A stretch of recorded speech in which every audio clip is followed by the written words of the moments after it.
على محمد صلى الله عليه وسلم. Fungsinya seorang suami itu yang pertama itu apa? Menjadi sutroh, menjadi hijab dan pelindung istri dari api neraka. Jadi kalau misalkan Ummu Lucy nikah dengan Pak Ismail, terus Pak Ismail di rumah aja tiduran, megang handphone, bangun lagi, tiduran lagi gitu.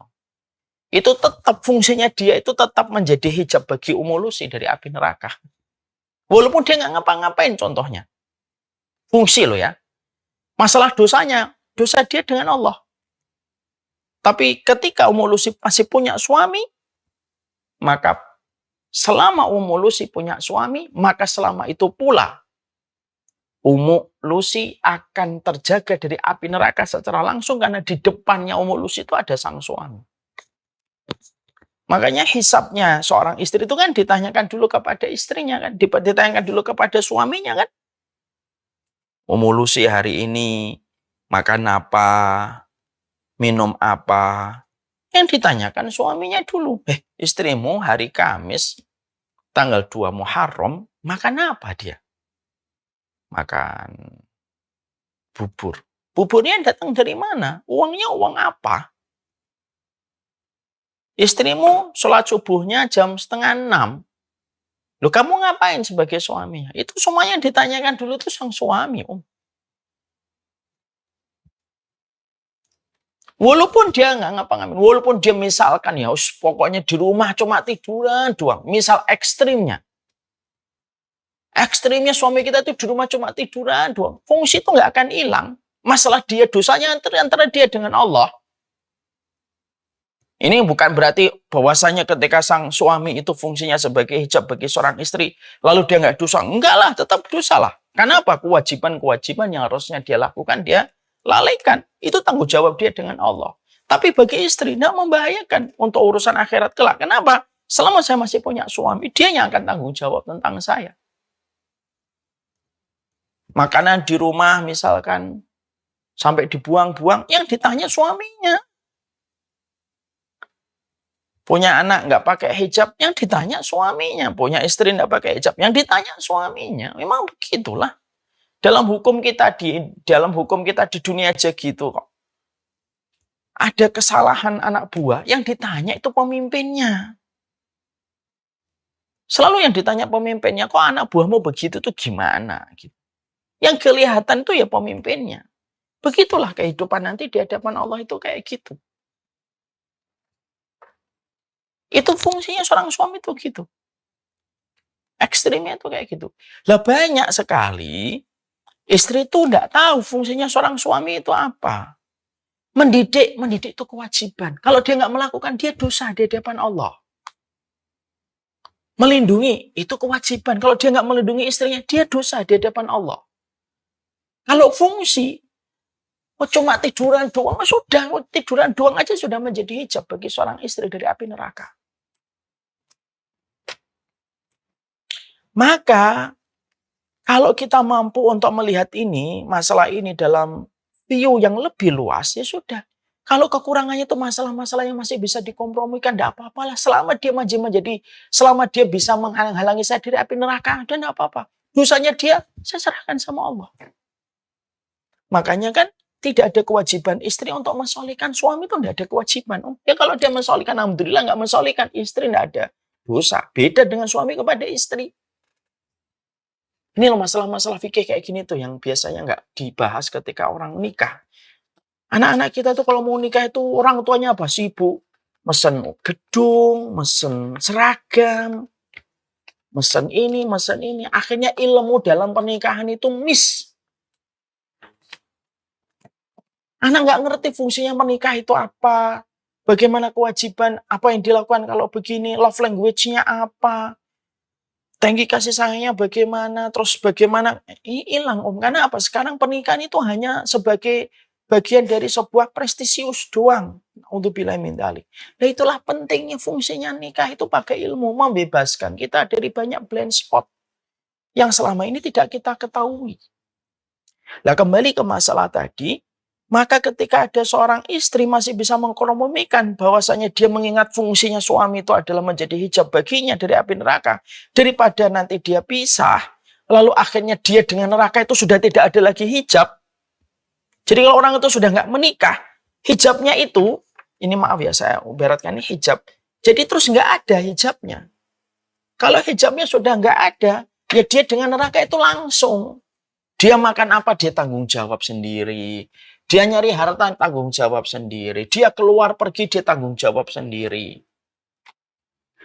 Yes, bagaimanapun lebih enak kalau ada yang menjadi fungsi bagi hijab baginya. Kalau kita berjalan di terik yang panas, punya payung itu jauh lebih enak daripada nggak punya payung. Kalau nggak punya payung mah terik banget itu. Bisa pecah-pecah itu wajah kita kalau nggak pakai sunblock. Tapi ketika sang suami sudah naik dosanya kepada dosa-dosa yang sifatnya besar, contoh, tidak mau sholat. Zina tetapi tidak berhenti dari zina. Nah itu sudah di luar dari ketetapan syariat. Misal, suami saya berzina Ustadz, emang saya nggak boleh berhenti untuk minta.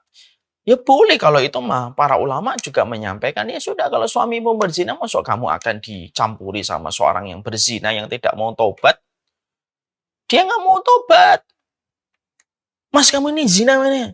Alah terserah saya. Kenapa kamu ngurusin? Ya kalau istri kalau menghadapi suami semacam ini lebih baik pisah. Kenapa? Ya nanti apa mau dia dicampuri sama seorang berzina? Seorang wanita itu kesuciannya dijaga. Dan yang bisa menjaganya itu adalah dirinya mereka sendiri gitu. Suaminya nggak sholat gitu. Nah, itu sudah beda urusan. Suaminya misalkan memakai kekerasan yang berlebihan gitu. Itu sudah melampaui batas. Gitu. Kembali kepada masalah yang tadi ditanyakan oleh Umu Lucy adalah taat. Ya sudah, renungi aja tadi surat An-Nisa yang tadi kita baca. Fa in karitumuhunna fa asa an takrahu syai'an fayaj'alallahu fihinna khairan katsira. Bisa jadi kebaikannya nanti di masa tua. Ternyata suami yang dulunya ini bisa berubah. Orang kan bisa berubah. Orang itu bisa berubah. Banyak perkara yang bisa merubah seseorang itu. Pengalaman hidup yang pahit bisa mengubah dia. Tragedi yang pernah dia dapatkan bisa mengubah dia. Yakin aja sama janjinya Allah. Selama kita punya harapan bahwasanya Allah itu memutarbalikkan hati setiap manusia. Jadi kalau ada seorang istri, maaf, kalau ada seorang istri, kok dia gagal menjadikan suaminya solih, gitu. Artinya, ya sholatnya masih sholat, nggak susah ke masjid, gitu tuh. Kamu nggak akan terkena dosa. Walaupun itu bukan pilihan ideal loh ya. Kita nggak bicara tentang gambaran ideal. Kalau gambaran ideal ya suaminya taat, solih. Itu kan gambaran ideal. Kan kita harus paham, hidup tidak berjalan sesuai dengan apa yang kita mau. Ini ada kisah nyata. Ada seorang wanita tanya sama Kiai. Kiai. Iya gitu. Suami saya itu kerjanya di rumah, nggak jelas, jarang ngobrol dengan saya, bla bla bla bla bla bla bla. Pak Kiainya itu ngomong, fungsinya suami itu apa? Fungsinya suami itu yang menyenangkan istri, itu kan kewajiban. Ya mencari nafkah itu kan kewajiban. Fungsinya apa sih pertama itu apa? Sang wanita yang bertanya sama Kiai itu tidak bisa menjawab. Ya fungsinya itu dijawab sama Kiainya. Fungsinya itu yang menjadi sutroh hijab bagi wanita dari neraka. Ya sudah, kamu coba deh. Nikmati dulu, syukuri dulu itu dulu. Bahwasanya suamimu yang hari ini kamu sebel, dia itu bagaimanapun berdiri lebih dekat ke neraka daripada dirimu. Walaupun mungkin ketika di dunia nggak kelihatan. Syukuri dulu itu. Syukuri dulu bahwasanya dia telah rela untuk menjadi hijab, menjadi sutroh bagimu dari api neraka. Setelah itu coba deh, dirubah cara ngomongnya. Cara bermuamalah kepada suami itu yang lembut. Cara nasihatin tuh kayak gimana. Dikaji dulu ilmunya gitu. Ini kisah nyata. Setelah itu sang perempuan itu berkata, ya sudah Pak Kiai gitu. Saya coba lakukan. Di rumah dia setiap melihat suaminya. Dia melihat saya setiap melihat suami saya itu. Inilah yang menjaga saya dari api neraka. Lalu dari dia mensyukuri itu dulu. Dia memperbaiki cara ngomongnya. Dia memperbaiki cara dia bermuamalah dengan suaminya. Seiring sang istri memperbaiki, seiring itu suaminya pun berubah. Ini kisah nyata ini. Nah, itu yang kita harus paham. Kita ini hari ini sedih ya ya. Saya itu khawatir ya, banyak meme-meme yang terkadang itu secara tidak langsung meme-meme itu menjadikan perempuan itu sering akhirnya memiliki pembenaran atas sikapnya itu. Contoh, wanita tidak pernah salah. Walaupun dijadikan lelucon, tapi secara tidak sadar itu bisa masuk ke inception gitu. Oh, wanita itu nggak salah itu. Gitu. Akhirnya apa? Tugasnya dia untuk bermuamalah itu kepada seorang suami, bagaimana dia harus meminta keridhaan dari suaminya, hilang gara-gara meme-meme yang semacam ini. Kadang-kadang kita juga mendapati ada banyak orang, atau ada mungkin beberapa orang yang suka menyampaikan tentang haknya istri terus disampaikan. Ada seorang ustadz yang kadang menyampaikan hak istri terus. Tapi lupa menyampaikan haknya seorang suami. Anak khawatir apapun obat kalau sudah melebihi dosis itu bukan lagi jadi obat. Akhirnya menjadi racun. Padahal kita paham bagaimanapun komposisi ilmu itu seimbang antara haknya suami dan haknya istri. Saya pernah melihat ada seseorang tuh, kok yang dibicarakan haknya istri terus.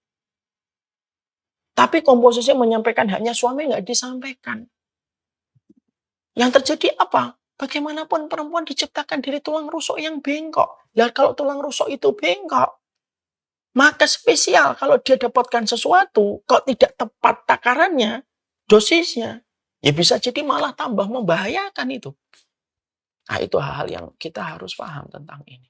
Saya tuh banyak sekali lihat para suami yang mereka itu berjibaku dari pagi sampai sore. Yang mereka mungkin belum sempurna sebagaimana orang yang ikhwan yang sudah ngaji. Memang nggak semuanya harus gitu. Yang mereka tetap kerja, mereka nangis. Ada yang nangis di depan saya, Ustaz, saya nggak betah. Ya udah Mas, keluar aja kalau nggak betah. Nah terus istri saya nanti gimana dapat rezekinya, Ustaz? Udahlah saya rela ngerjain itu. Ada kayak gitu tuh nggak satu dua yang saya lihat. Ada yang rela, kadang-kadang kita jumpai di sosial media, namanya orang di jalan, tukang ojek. Saya tuh kalau paling terenyuh tukang ojek, kadang-kadang kalau pesan makanan jam 11 malam, itu masih dia nganterin makanan jam 11 malam. Saya tanya, nggak pulang Pak? Belum Pak, ini belum dapat. Kasihan istri saya. Itu nggak satu kali, dua kali saya dengar tukang ojek tuh ngomong kayak gitu. Itu jam 11 malam loh ngomongnya. Jam 11 malam itu ngomongnya. Lalu mereka tuh masih habis nerima antar pesanan untuk kami gitu kalau pulang malam gitu makan gitu. Dia masih muter lagi. Saya tanya kira-kira pulang jam berapa gitu. Ya nanti Pak mungkin jam 12-an pulang. Banyak yang kayak gitu. Tapi kalau kita akhirnya terus melihat dari satu sisi, ya hilang keberkahan kita melihat suami kita tuh jadi hilang. Yang hari ini hilang itu apa? Bukan ilmunya. Keberkahan melihatnya seorang istri kepada suami itu yang hilang. Ilmunya mungkin banyak. Perempuan itu. Mungkin ngajinya di mana-mana. Ustadz fulan, senior, Ustadz sunnah, Ustadz ini ya. Banyak di mana-mana. Yang hilang bukan ilmunya. Yang hilang itu keberkahan dia ketika sudah ngaji untuk melihat suaminya. Itu yang hilang. Itu yang kita khawatirkan. Saya tidak sama sekali. Sama sekali saya tidak menyalahkan gitu ya. Kalau ada seorang ustadz membela hak perempuan, dan itu kewajiban kita dalam dakwah. Tapi Bu, jangan berlebihan.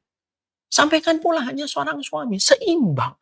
Kenapa? Supaya bengkoknya istri tetap ada yang mengingatkan, supaya nyelewengnya seorang laki-laki pun ada yang mengingatkan. Pas.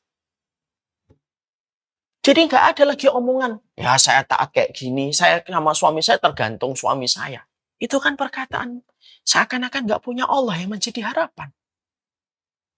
Ada seorang suami yang ngomong, ya saya kan jadi begini itu ya karena ya lihat istri saya kayak apa ke saya. Kayak kamu nggak punya Allah aja melakukan sesuatu hanya untuk manusia. Saya sering sekali posting tentang masalah ini. Banyak komennya itu. Ya tergantung suaminya dong Ustadz. Saya jawab, Walaupun saya juga tidak sempurna, tapi saya mengingatkan diri saya sendiri.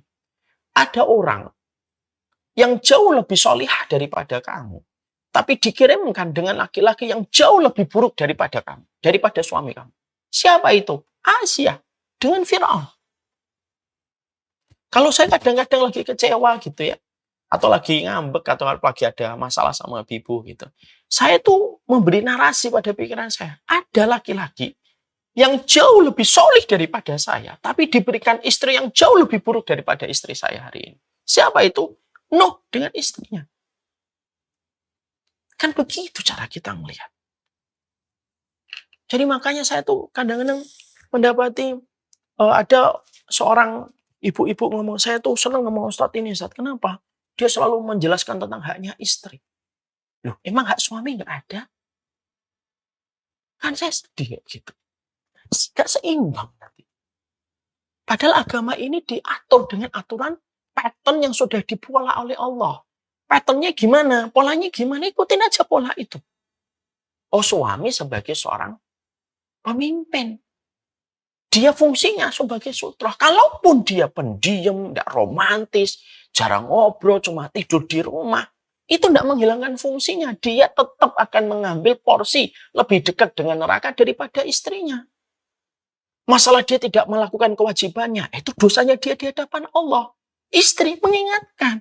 Cara mengingatkannya tidak sama dengan suami mengingatkan istri. Contoh dalam sholat. Kita kalau imam salah, laki-laki itu kalau mengingatkan misalkan, Kul a'udhu birabbil falak. Dia kul a'udhu birabbil filik gitu.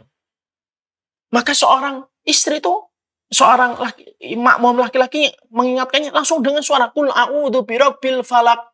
Kalau salah subhanallah, itu laki-laki. Kalau perempuan, gak boleh bicara. Harusnya rukuk langsung sujud. Harusnya rukuk dia, sujud. Dibedakan cara mengingatkannya. Semua itu ikuti ada aturannya. Ilmu itu jadi ilmu itu obat, betul. Tapi ada takarannya. Kalau istri terus mendengarkan haknya istri, maka yang terjadi apa? Keberkahan dia memandang suaminya hilang. Demi Allah hilang. Suami saya tidak ngaji, suami saya tidak sunnah, suami saya tidak paham. Apa yang lagi saya pertahankan dari suami saya? Padahal suaminya bekerja. Suaminya nyukupin, suaminya ngasih akses dia ngaji, suaminya ngasih dia nafkah, suaminya rela nangis di kamar mandi ketika dia mendapatkan tekanan dan pressure pekerjaan yang berat. Kadang-kadang kan nggak kelihatan itu. Memang betul kewajiban seorang suami itu bukan nyari kerja doang, betul. Tapi mosok kita akan nyalahkan seorang suami yang sudah bekerja? Banyak orang ngomong, kewajiban seorang suami itu bukan hanya kerja doang. Iya memang betul. Tapi mungkin pada saat ini dia sedang merasakan berat ketika ekonominya tidak gampang. Mungkin saat ini dia lagi dibutuhkan waktu untuk menguraikan masalah bisnisnya ini. Masalah ekonominya dulu. Kenapa sih kita tidak bisa husnudon sama setiap laki-laki? Walaupun saya tidak menutup mata, banyak laki-laki yang luar biasa sudah dikasih nikmat oleh Allah. Masih zina, menzinai orang padahal punya anak perempuan. Demi Allah itu, moga-moga yang semacam ini dikasih oleh Allah peringatan dan pelajaran kebaikan untuk mereka. Tapi bagaimanapun kita biar harus tahu gitu. Laki-laki itu cuma butuh ketenangan. Dan ketenangan itu salah satunya apa? Cara seorang wanita memandang berkah pandangannya kepada seorang suami. Kenapa Ibunda Khadijah menjadi wanita pemenang hatinya Rasulullah? Padahal beliau bukan yang paling cantik. Beliau bukan yang paling muda. Beliau juga bukan yang paling pintar. Beliau memiliki beban ketika nikah dengan Rasulullah sudah bawa anak. Tapi kenapa pemenang hatinya Rasulullah itu Ibunda Khadijah? Karena siapapun yang menenangkan suaminya, dialah yang memenangkan hati suaminya. Dan memenangkan hati suami itu sebenarnya bukan dia. Kalau kamu memenangkan hati suamimu, kamu sedang mengambil pintu, kamu sedang mengambil kunci pintumu surga sendiri. Jadi memenangkan hati suami itu bukan karena suami. Bukan karena Fulan Agus, bukan karena Bambang, bukan karena Ismail, bukan karena Idris, bukan. Kamu memenangkan hati suamimu itu karena kamu memenangkan kunci jalanmu menuju surga. Yang menuju surga itu memang gak enak lah. memang diliputi dengan berbagai macam hal-hal yang tidak disukai oleh syahwat. Namanya juga memenangkan hati ke surga kok. Memang kita sudah tahu ridhonya suami itu ke surga, lalu semuanya enak gitu. Semuanya sesuai keinginan kita. Istri suami kita taat terus untuk kita gitu. Ya malah kita bingung dari mana nanti dapat surga kalau segampang itu. Justru dengan derah air mata. Makanya kenapa wanita di surga, wanita di dunia yang masuk surga, jauh lebih tinggi derajatnya daripada bidadari. Coba kita bedah. Maka dikatakan oleh Syekh Utsaimin, lah karena wanita di dunia itu mereka merasakan kesabaran, ujian, merasakan luar biasanya penderitaan mereka ketika menjadi istri, ketika menjadi anak, ketika melahirkan. Semuanya itu yang akan membentuk istana yang tinggi mereka. Jauh melebihi ketinggian para bidadari ketika mereka di surga. Bidadari di surga mah nggak pernah menemukan sabar sama suami. Menemukan ketidakcocokan sama pasangan. Gesekan kepada suami. Belum merasakan darah nifas yang harus terjadi ketika melahirkan. Bagaimana puting susunya digigit sama anaknya ketika anaknya menyusu di tengah malam. Nggak pernah ngerasain itu para bidadari di surga. Itulah yang menjadikan kita paham. Namanya surga itu ya enggak gampang. Langsung nikah. Suami kita langsung baik gitu. Sesuai dengan kemauan kita gitu. Langsung suami kita taat sama kita. Salah prosedur, hilang berkah kalau seorang suami taat sama istri. Itu sudah dikatakan oleh Nabi. Kalau ada seorang suami, kok dia taat sama istrinya, anaknya bisa berantakan itu. Dan betul itu kata salah satu ustadz. Ada salah satu ustadz yang ngomong. Salah satunya Ustadz Budi Azhari. Kalau ada seorang laki-laki kok dia terlalu taat sama istrinya, justru yang dikhawatirkan apa? Dia akan meninggalkan generasi lemah karena dia melihat bapaknya semacam itu kepada ibunya. Akhirnya apa? Bisa jadi dia gemulai setelah itu. Itulah hal-hal banyak. Semua aturan Islam itu sudah tepat dia di tempatnya masing-masing gitu. Kayak maaf saya mengingatkan diri saya. Kalau saya mengingatkan haknya istri terlalu besar, tolong ingetin saya. Kalau saya mengingatkan haknya suami terlalu besar, ya ingetin saya. Ilmu itu memang obat. Tapi kalau takaran dosisnya itu berlebihan, justru malah merusak. Justru malah merusak. Nah itu yang sering kita lupakan pada kehidupan kita. Ya suami kamu tuh jalan ke surga. Oke, kita sepakat suami saya jalan ke surga. Coba cari seluruh perkataan para ulama tentang jalan surga. Mudah atau susah? Susah. Berduri-duri atau jalan permadani merah, jalan berduri-duri. Ya itu yang kita dapatkan dari suami kita. Apakah kita lepas dari suami kita ini, lalu kita nanti dapat lain, pasti dijamin lebih baik? Belum tentu juga. Kecuali ya, ketika sang suami sudah melakukan dosa besar, zina, minum khamr, tidak mau tobat, dan dosa-dosa besar yang dikerjakan olehnya. Baru dia layak untuk mempertahankan agamanya. Karena kesucian harus bergandeng dengan mereka yang suci. Nah itu yang kita harus mengerti itu. Jadi jangan termakan dengan meme-meme. Wanita selalu merasa benar. Wanita itu kalau menjelaskan harus ke sini-sini. Memang itu bahan ketawaan. Tapi saya khawatir itu masuk inception. Oh, itu harus benar. Perempuan itu harus dimaklumin kalau ngambek. Ya memang wajar ngambek itu. Tapi kalau memaklumi terus-menerus, yang terjadi apa? Hilang keberkahan yang ada. Makanya sekali lagi saya menyampaikan. Hari ini yang hilang bukan ilmunya. Tapi keberkahan seorang wanita memandang suaminya. Itu yang hilang hari ini.